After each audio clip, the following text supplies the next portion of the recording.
Hi friends, did you know there is more Lost Terminal available? Head on over to patreon.com/Lost Terminal Pod and join our membership community. There are 18 bonus episodes available right now, as well as behind the scenes updates, free shirts, VIP Discord access, and even extra seasons of Lost Terminal. We are 100% funded by our members and will never run ads. That would be lovely of you.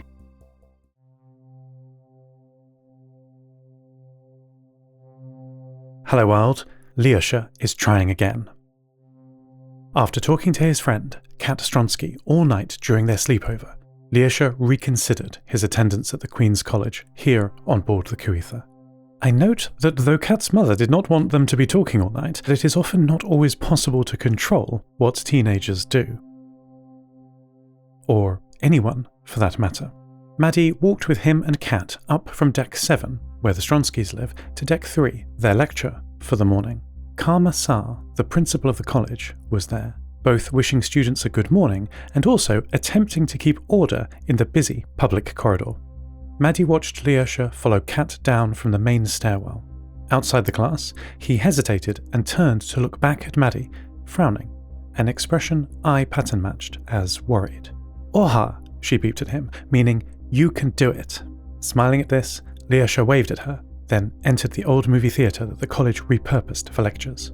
Principal Saar nodded briefly at Maddie, and, seeing that the last of the students had arrived, entered the classroom and closed the door behind him. That was this morning, and though Maddie has had an adventure of her own, I will tell you about Lyosha's day first. He arrived back in the room my databanks are set up in, the ship's old casino, at 23:30 NST just before dinner. "I'm so stupid," Lyosha said, as he dumped his heavy schoolbag on a green-topped table and collapsed into a chair. "It's okay, Lyosha," I began. "College isn't for everyone. We're all good at different things. Neurodiversity is beneficial for society as a whole." "What are you on about?" Lyosha asked, looking up from the table. "Don't be sad if you don't like the college," I summarized. "No, I do like it," Lyosha said. "I'm stupid for getting worked up about the princess thing." I paused for a moment, while my mental model shifted. "So what happened?" I said, eventually. "Kat was right," he said. "No one actually cares that I was a girl once. The reason they were treating me differently is not because of that, but because I'm so far behind the rest of the class." I mentally replayed our conversation after his first day with this new context. It correlates. "I have so much to learn, but Mr. Saar put me in the correct class. It sucks that I'm not with Kat, she's a genius, but I'll work hard and catch up soon." I wanted to ask more, but Lyosha emptied out his bag, covering the little table with books, picked up a metal pencil, and began studying. I wanted to congratulate him, but also I would rather not interrupt his work. I decided to tell him later.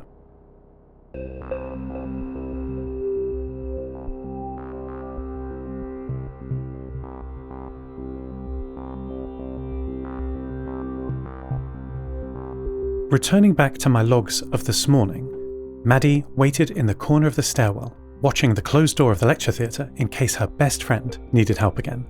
My girl is so sweet. After 16 minutes, someone did open the door and step out, the principal, Karma Saar. He was dressed in a long tunic over trousers, similar to many people here in Utqiagvik, but uniquely he wore a bow tie tucked in to the collar of his shirt. Karma looked up and down the corridor, saw Maddie, and walked over to her. "Maddie, darling," he said, "your master Leo looks to be enjoying his chemistry studies. Mr. Ko is taking the class, one of our best, I assure you." "Ianai," Maddie beeped, disagreeing, and sent me a cluster of clarification packets when Karma did not understand her. "Hello, Karma," I said, voice coming from Maddie's speakers. "Maddie says that Lyosha isn't her master, but her friend." "Seth," Karma said, "I was hoping we would find a moment to speak. I must return to my office, but do you both have time to spare?" Maddie confirmed, satisfied that Lyosha was in the right place. "Yes," I said. "That sounds lovely." "Delightful," he said. "Well, no time like the present. This way, please," and walked down the ship's main stairway. "Follow him, girl," I transmitted to Maddie, who trotted smoothly down the stairs behind him, all the way to the bottom, Deck 8. "Please make yourself at home, Maddie," Karma Saar said, as he closed the door behind him and Maddie. "I don't know what to offer you. I was going to make tea. Do you, drink?" The room, his home, was small, as many down in Deck 8 were, but it was packed full of books. Shelves on every wall were full, overflowing their contents down into small piles on the floor. "Nothing, thank you, but please go ahead," I said, on Maddie's behalf. It's important to be polite. Karma walked between two wooden stacks of books and brought out a small, low table with a teapot, a stack of tiny cups, and a shiny metal kettle with a cable that snaked back along the floor. After checking the water level inside the kettle, he pressed a button and it began to hiss quietly. Maddie watched all this in astonishment. She had never seen water boiled by electricity before. "It'll take a while, I'm afraid," Karma said. "Fire would of course be faster, but with all the precious paper around, time is the lesser evil." "A very impressive library," I said. "Thank you. It's not as organized as one might like, but the history is so important." "History?" I asked. "I'm building, or trying to build, a comprehensive history of the Cuitha, our home," he said, with a sweeping gesture, taking in his whole collection. "Terrible things happened in the history of this ship, and it's clear to me that terrible things are happening yet still, behind the scenes, in the shadows. And those who do not learn from history are doomed to repeat it."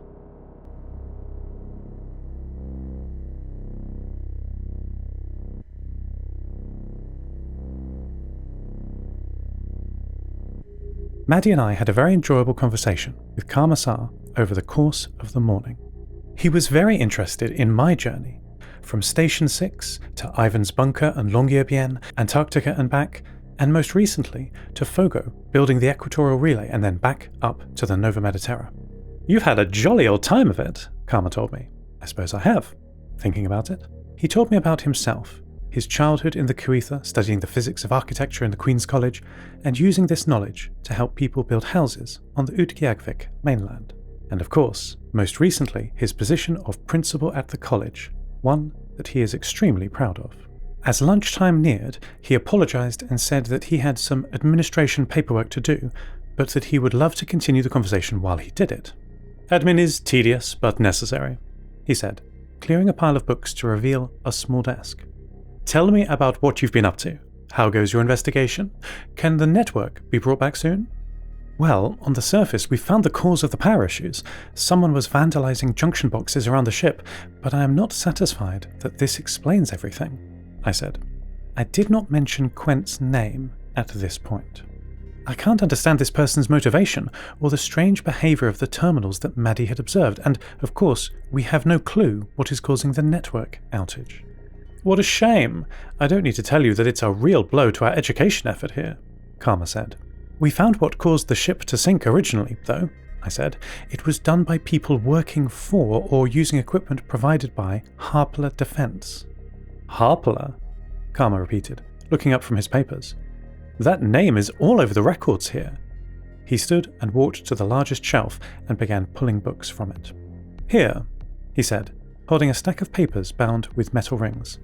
"Some time ago I discovered part of some military-looking network log file. It changed soon after I had read it, the contents replaced by garbage. But I printed it first. You can always trust paper." He sat on the floor next to Maddie and showed the low-resolution faded printout to us. What a find! The cover page had a timestamp a decade into the wars that broke out during the collapse, and the title, Deadlight Experiment Log. Commandeered RMS Queen Elizabeth XIII, September 2082.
I can't tell you everything we learned in the Deadlight Report.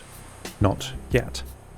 Karma and I shared it with Lyosha, Kimmo Shu, Stillman Folks and Kat Stronsky in the privacy of the allotment garden on top of the ship. There are no terminals in that humid environment. A surprise discovery that I can share was the origin of the Cuether, named in the documentation the Queen Elizabeth XIII, the QE13. QE13, QE13. Etymology is fun.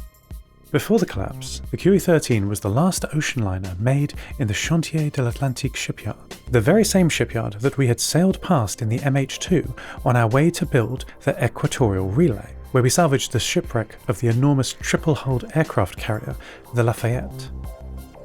The QE13 was not the biggest of its class. Indeed, it was relatively tiny, less than half the size of even the oldest cruise ships still sailing before the collapse. It was built as an economic alternative for the growing population that could not afford to bridge the widening gap between the rich and the poor. Karmasar's research on the history of the ship was extensive. I finally felt like the pieces were falling into place, the nodes in the network connecting. "There's no other way," Stillman whispered, stopping in the double doorway as the others re-entered the large social space that is the Deck 2 casino, now packed with people after dinner. "Afraid not, darling," Karma said. "I don't know if I can. Look, I'm not a confrontational man," Stillman said. Kimmo had been at the head of the group, but turned and walked back past Maddie to the doorway and stood in front of Stillman. "You are doing a brave thing still," Kimmo said, putting his hand gently on Stillman's shoulder. "Sometimes you have to become the monster to fight the monsters." Stillman did not reply, but nodded his head slowly, then pushed past his friends into the room. "Quent!" he shouted. Quent looked up from a table where he had been talking with other Utqiagvik residents. "Quent, how could you?" Stillman continued, pushing past tables on his way across the room directly towards his husband. Quent stood up from the table quickly, metal chair crashing over behind him. The people at the table looked with wide eyes between the two men.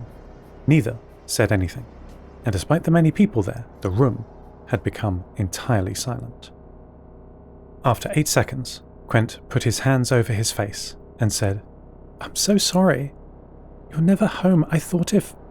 Stillman put his arm around his husband and steered him firmly out of the room. End transmission. Lost Terminal is a Namtao production. It is written and produced by Tris Oaten. Credits narrated by Lucy Stringer. Thank you so much to our Patreon producers, Ada Phillips, Kit, Wynand Marais, Jade, Felicity, Bilkey, Stephen McCandless, Mike Schneider, and to all our patrons. Follow us on Mastodon at lostterminal@namtao.com. Subscribe to the podcast on Spotify, iTunes, or your favourite network. For bonus content and other perks, support us at patreon.com/lostterminalpod. That would be lovely of you. Lost Terminal will return next week.